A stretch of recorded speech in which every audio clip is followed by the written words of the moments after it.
Hey, Keith Farron here with another Along the Road video. And this one, looking at an age-old question, which is, how do we know God's will?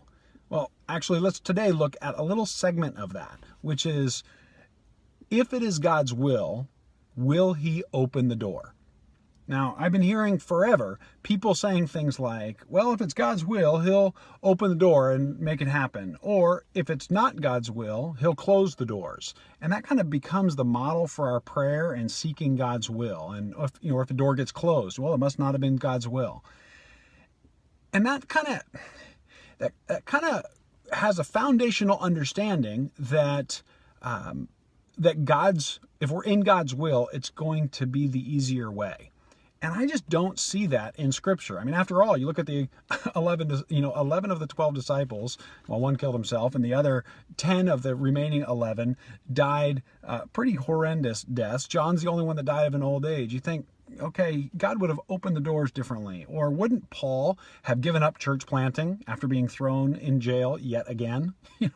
And then I look at this passage. I came across this as I was reading in my Bible read-through this morning. I came across this passage in 1 Samuel that puts a different twist on this for me.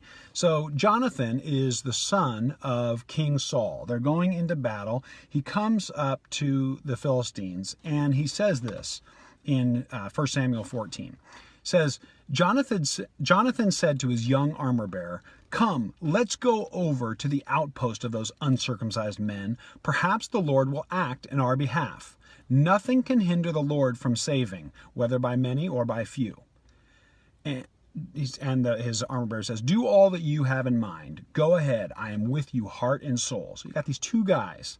And Jonathan said, "Come on then. We will cross over toward them and let them see us.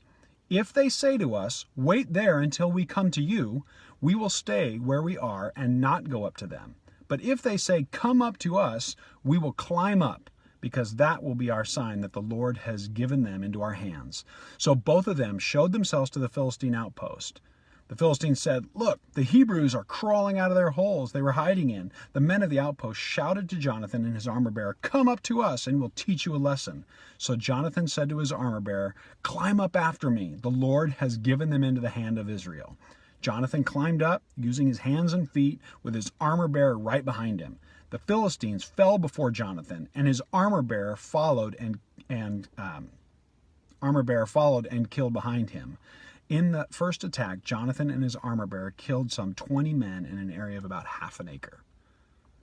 Now, did you notice that they believed that God could do anything and that He could save by many or He could save by few, but He also took the harder route as the indication that God was with them. If they come to us, then we'll stay where we are. If they say, "Come up to us," we'll climb up, and that'll be the indication that God is with us. And as I look at that, I just think that, definitely there are times when God calls us to something and doors open. I'm not saying that never happens.